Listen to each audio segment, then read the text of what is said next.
Hey there, welcome back to gggaming. So we are on full swing of the 2 Halloween events that are going on right now here in Pokemon Scarlet and Violet. We'll talk real quickly about the Mass Outbreak event, but the main point, we're going to cover this Gengar 5-star Tera Raid boss, what he does, how he works, as well as some really good builds to quickly take it down to be able to take advantage of this amazing opportunity to farm the rare candies as well as the other candies, the extra large candies, etc. Great opportunity here to be able to level up your Pokemon or just make a lot of money in the game by selling this stuff off. Either way, let's get into it and go through all the details.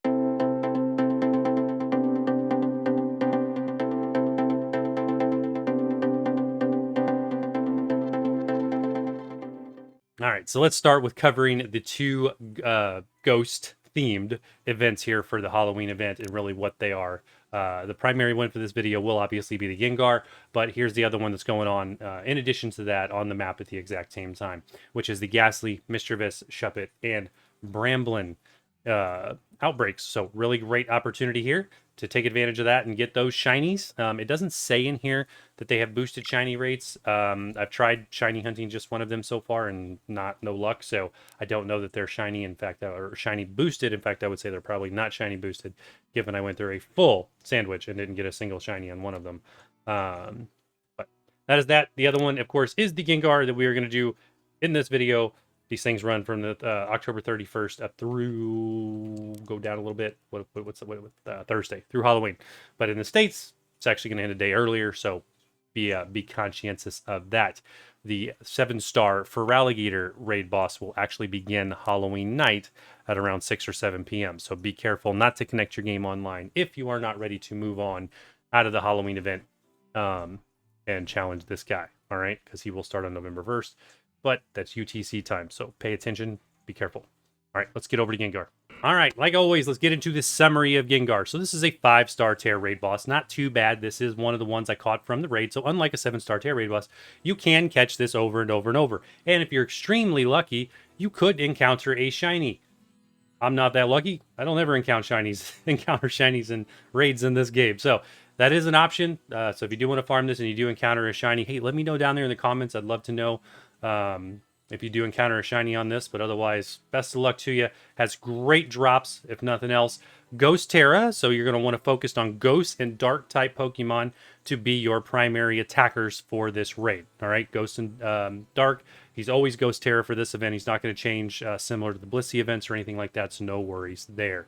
I'm going to personally recommend Dark types, and I'm going to show you some great Dark types to take this guy down very, very quickly.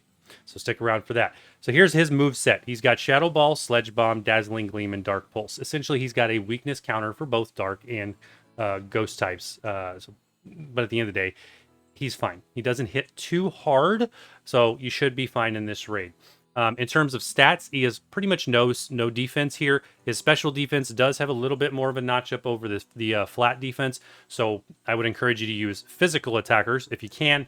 Otherwise, you'd be just fine with the special side. It's just going to do just a touch less damage. The big point to point out here is that Cursed Body move, the ability, all right, may disable the moves that deal damage to him. And it's not may, it will. it triggers a lot. I mean, he's definitely got more than a 50% trigger on that thing. So you're going to want to have 2 attack moves at all times on whatever Pokemon you are using, because count on one of them being disabled, especially if you have to hit him more than once. One of the builds I'm going to show you, it's one and done, one shot and he's done. So you will not have to worry about that. But stick around, we're going to get into that one. Okay, so without further ado, let's cover the actual raid flow really quick, just so that you understand how this boss works. Comes with that ability Cursed Body that we've already talked about. He does get the moves Shadow Ball, Sledge Bomb, Dazzling Gleam, etc. that we've already talked about, but he also has 2 additional moves. So he's going to start the fight with Astonish. Astonish is not a big deal. He's going to use it on turn 0. It may make you flinch. It's irrelevant because he's not going to make you flinch on turn 0. The other one is Lick. Lick he actually uses right down here at 90% HP, so he still uses it fairly early in the fight, and it may leave you with Paralyze if he chooses to hit you with Lick. Lick will actually be random to one of the Pokemon, either you or one of the other 3 in the party. So he may or may not hit you with that. Otherwise, he just sort of does everything else. He does all the annoying things. At 70% HP, he clears his stats, as well as he clears your stats at 25% HP, so very, very late in the fight. So ideally, you'd want to pretty much knock off that last 25% before he clears your stats. Otherwise, he just slows the whole thing down. He does reduce a Tera Orb charge at 60%. Not too big a deal, especially for a couple of the builds that I'm going to show you. But without further ado, let's get to the next part of this thing. Okay, so from a raid showcase perspective, here's what we're going to show you. We are going to show you Kingambit. Kingambit is going to be my recommended perfect counter for this guy. He takes the hits no problem from this Gengar, and he can one-shot him, one-hit KO, making him my fastest and most recommended Pokemon for this fight. A couple other ones, Darkrai. If you have Darkrai is in raids right now in Pokemon Go. So hey, if you get one of those and you transfer it into Pokemon Scarlet and Violet, which we did here last year, and we made a video on building this, go search my channel, and I'll link it down there in the related videos on how to build your Darkrai, the kind of master build guide I made with him. He's a great option, okay? Works really, really well. He's a special attacker, huge special attack. He will take out this Darkrai, no problem whatsoever. So if you want some fun with that, go ahead and grab one of those in Pokemon Go and transfer it over to this game.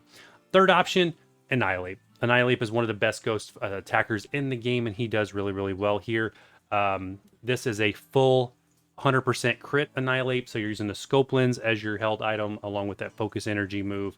And then I do have 2 attack moves, so Shadow Claw and Rage Fist, because one of them is going to be disabled at any given time. That's just a guarantee. This is not a one-shot build, but it does a tremendous amount of damage, especially as Rage Fist gets built up a little bit later in the fight. All right? Otherwise, that's what you're going to do from those perspectives. Darkrai, Dark Pulse, Nasty Plot, and add that Snarl in there as your second attack move, since I didn't cover that. But we were not going to cover the Kingambit. We're going to show you the Kingambit in the showcase. Let's get over there and do it. And we're in. Here we go. All right, so for your setup, you are going to need 2 moves on your Kingambit. Obviously, you want to max him out, put all those EVs into his full physical attack. The Tera Type will not matter because you're not going to need it. All right, so we're going to have Kowtow Cleave, if I'm pronouncing that right. That's going to be the one and only move you do have to use, as well as Sword Dance. All right, the other ones on there are irrelevant. You're going to use Sword Dance 3 times to max out your Kingambit's attack. From there, you will go into 1 Kowtow Cleave, and he's done. It is that easy. Every single time, no problem whatsoever. Oh, and I didn't cover the held item. We actually have a Life Orb on our Kingambit. Let's take a look at that real quick. There you go, Life Orb. That's going to boost that Kowtow Cleave a further 30%, okay? I do have Defiant as my ability on this guy, just in case that Shadow Ball that he uses hits him and drops his special defense or anything along those lines, and I just get my quicker attack boost.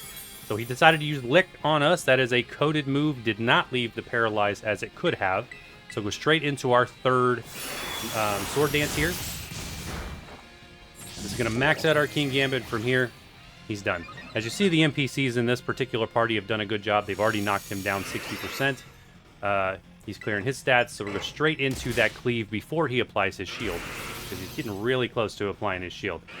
This actually works even if the NPCs don't do this much damage, so just run this and you're going to be good to go.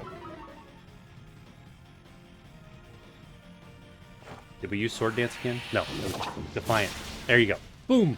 Knocked him out. One shot. So every time you want to farm him fast, this is the best one I've got. Let me know down there in the comments what other great one-shot builds or really fast, stable builds that you are using. I'd love to know. And hey, definitely let me know if you do get any shinies out of this. But otherwise, really, really, really good loot pool. We'll take a look at it right here. What do we get? Candy. Look at this. Medium, large. We got 2, 3. We got 4 smalls there. Bunch of rare candies. A little bit of ghost shards.